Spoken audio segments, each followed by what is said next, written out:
Chapter tells us the story of a shirt. It begins with the production of cotton and ends with the sale of the shirt. We shall see that a chain of market links the producer of cotton to the buyer of the shirt in the supermarket. Buying and selling takes place at every step in the chain. Does everyone benefit equally from this, or do some people benefit more than others? We shall find out. Correct? So these statements actually we have seen in our last chapter also, and I have given you some of the information regarding this, that sharing of the profits, it gets changed to every level. Fine, but here in this chapter we will be seeing one to all steps while receiving a shirt. So starting from a small farmer, a cotton farmer in Kurnool. Swapna, a small farmer in Kurnool, grows cotton on a small piece of land. The bolls of the cotton plant are ripe and some have already burst. So Swapna is busy picking cotton.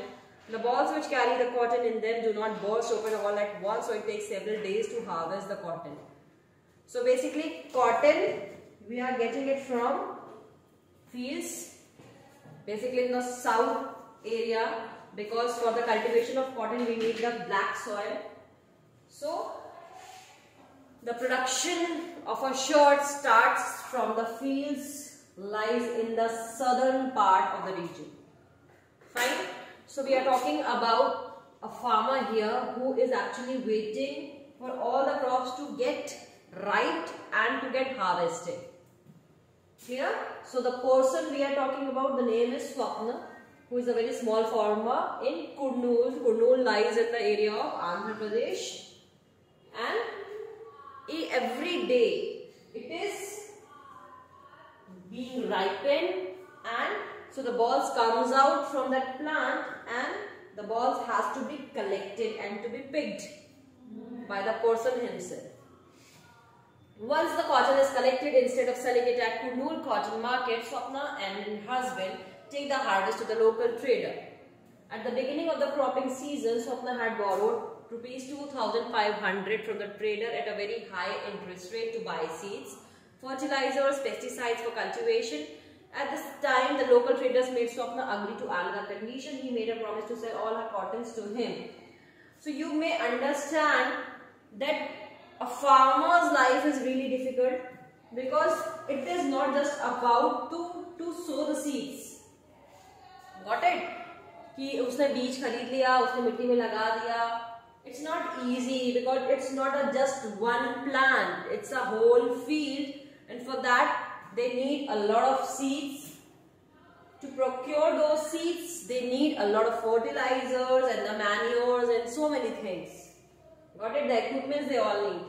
So for them, Swapna, the lady, she has lended the money from a trader on very high interest rate, and the money was 2,500 rupees.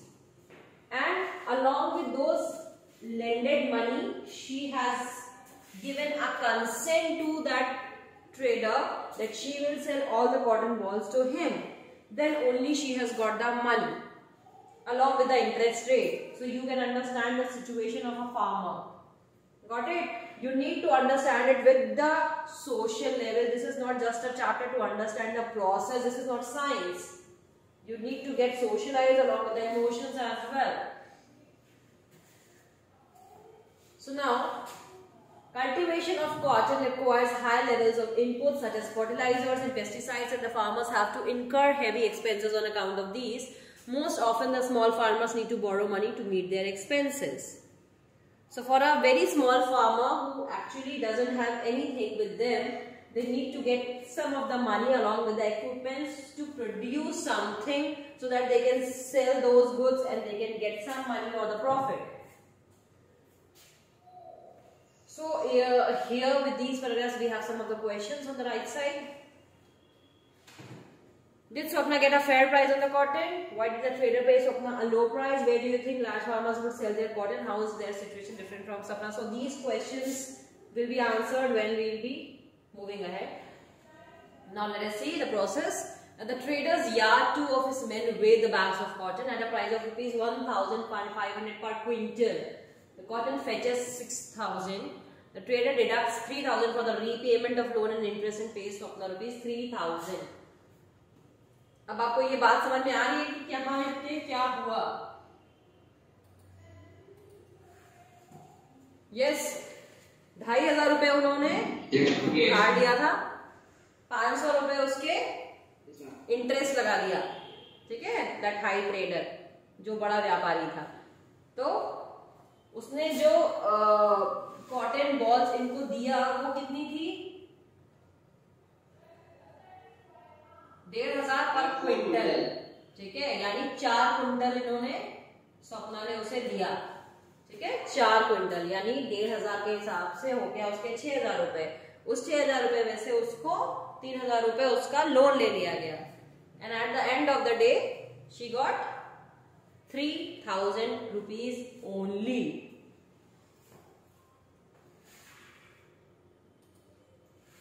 Swapna, rupees 3,000 only. Trader, cotton is selling cheap. There is a lot of cotton in the market. Swapna, I have toiled so hard for 4 months to grow this cotton. You can see how fine and clean the cotton in this time. I hope to get a much better price.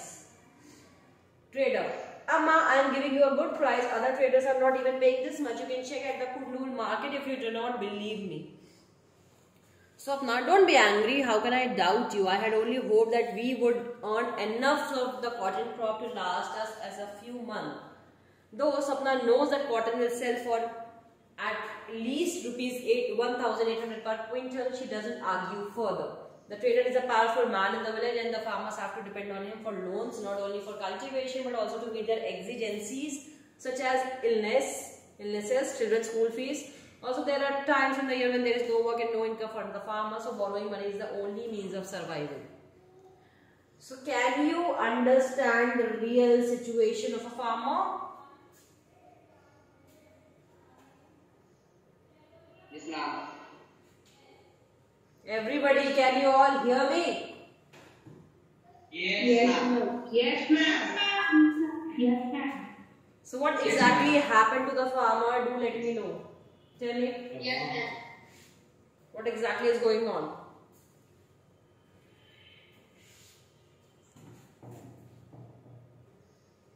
Can you tell the story in your own words? ये जो पूरी story मैंने अभी आपको पढ़ के बताई, the narration I have given it to you. Can you tell me in your own words? क्या हुआ? Anybody else? क्लास 8 को पढ़ा रही हूँ मैं. Amit. Amit. Yes, ma'am. Tell me the story. Yes, sir. And there is a female named Swapna who grow cotton. He take loan of 3,000 from the trader. He or she? Because of the fertilizer. Amit, he or she? Yes, ma'am. He or she? But she. And she take 3,000 loan because she want to buy the fertilizer and other thing.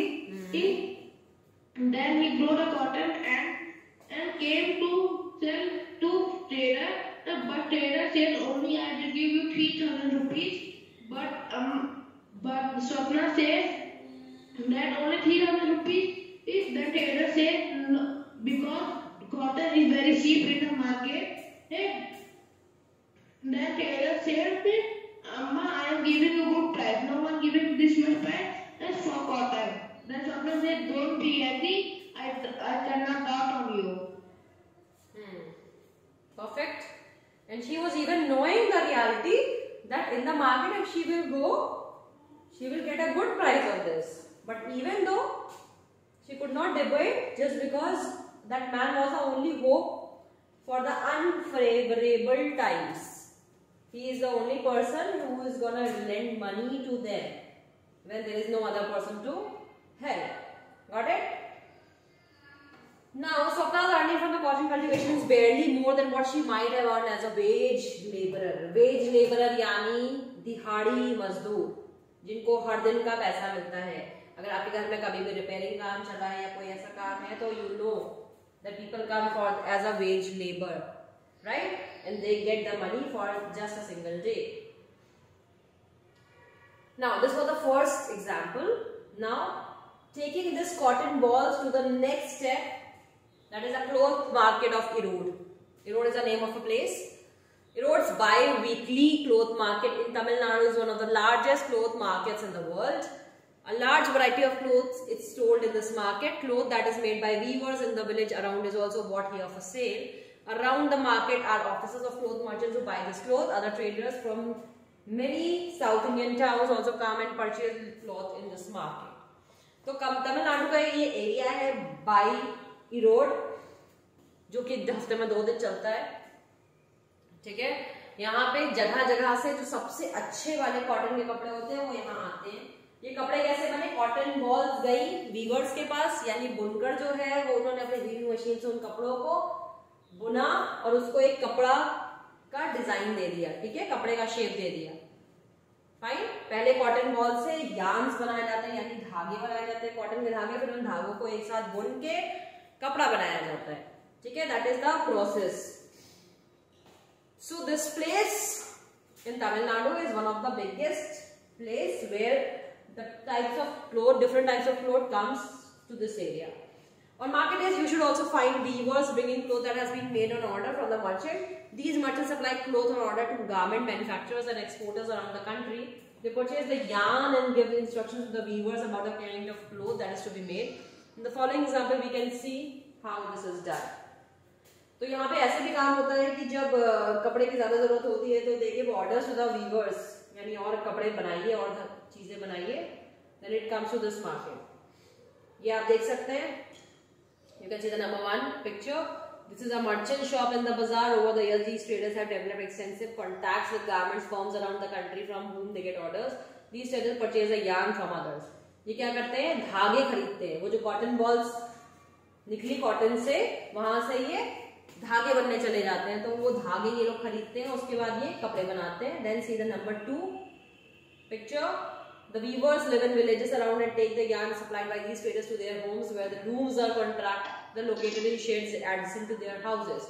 तो यहाँ पे basically looms बनते हैं, यानी ये loom machine है, ठीक है। यहाँ पे कपड़े बन रहे हैं धागों से, ठीक है। You can see this.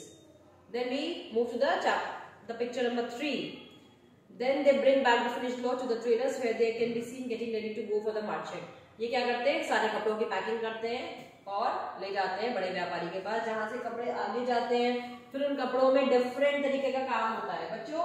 जो बेसिक कपड़ा है that is a raw cotton, जैसे रॉ क्लोथ हो, जैसे रॉ सिल्क होता है। उसके बाद जो बड़े मर्चेंट्स होते हैं, जो फैक्ट्री ओनर लोग होते हैं, उसको लेके जाते हैं, उसमें डिफरेंट डिफरेंट डिजाइनिंग प्रिंट्स और whatever they want to do. Got it? जैसे पहले जो टेलर का एक सिस्टम होता था ना, तो लोग क्या करते थे, वो थान के कपड़े खरीदते थे और they get it for stitch, they go to the tailors and they give their things. तो सेम थिंग लाइक्स। तो कपड़ा बनना इतना आसान नहीं होता। तो let us see the system here. Putting out system, weavers producing cloth at home. The merchant distributes work among the weavers based on the orders he has received for cloth. यानी जो व्यापारी है उसको ऑर्डर मिला कि मुझे एक दिन में इतना कपड़ा चाहिए, तो ये क्या करेगा, डिफरेंट डिफरेंट जो वीवर्स है उसके पास, जो बुनकर है, जिनके पास लूम्स है, उनके पास वो भेजेगा कि हमको ये कपड़ा बना के दीजिए. The weavers get the yarn from the merchant and supply from the cloth. तो मर्चेंट ही है, इनको yarn प्रोवाइड कर रहा है और फिर उनसे कपड़े लेता है. For the weavers this arrangement seemingly has 2 advantages. The weavers do not have to spend their money on purchase of yarn. Also, the problem of selling the finished cloth is taken care of. Weavers know from the outset which cloth they should make and how much of it is to be woven. इससे क्या फायदा होता है viewers को? पहली चीज, उनको कपड़ा बनाने के लिए धागा नहीं खरीदना पड़ता. यार्न्स जो है बेसिकली धागे जो है वो उनको व्यापारी दे दे रहा है. दूसरा, जो कपड़े वो बना रहे हैं उनको कहीं जाके बेचना नहीं है.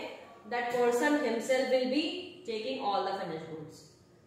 ठीक है, तो उनको ये पता होता है कि उनको कितनी मेहनत करनी है और कितना काम करना है. However, this dependence on the merchants both for raw materials and markets means that the merchants have a lot of power. They give orders for what is to be made and they pay a very low price for making the cloth. The weavers have no way of knowing who they are making the clothes for. at what price it would be sold. At the cloth market, the merchants sell the cloth to the garment factories. In this way, the markets works for more in favor of the merchants. तो जो व्यापारी है basically, जो merchant है, ये सबसे ज्यादा फायदे में रहता है. क्या करता है? डिफरेंट जगह के बुनकर और वीवर्स को पकड़ता है, उनको कपड़ा बनाने के लिए बोलता है. क्योंकि जो मेन फैक्ट्री वाला बंदा है, जो यानी मर्चेंट के भी ऊपर है ना, उससे वीवर्स का कोई कॉन्टैक्ट ही नहीं है. तो वीवर्स को ये पता ही नहीं कि वो किसके लिए कपड़े बना रहे हैं. वो बहुत ही कम प्राइस में, यानी एकदम लेबर की तरह वो अपना काम करते हैं. And they supply the whole finish good to the merchant. And then वो मर्चेंट क्या करता है? उस रॉ कपड़े को जाके बड़े व्यापारियों को बेचता है डबल प्रॉफिट में. समझ में आ गया? उसके बाद वो फैक्ट्रीज में जाते हैं कपड़े और अकॉर्डिंगली प्रिंट एंड स्ट्राइप और व्हाटएवर दे वांट टू. फिर उनके कपड़ों के साथ एक्सपेरिमेंट्स होते हैं. Is this all clear to you? Yes. Weavers invest all their savings or borrow money at high interest rates to buy looms. Each loom costs 20,000. So a small weaver with 2 looms has to be invest rupees 40,000. Chalo, this paragraph will continue tomorrow.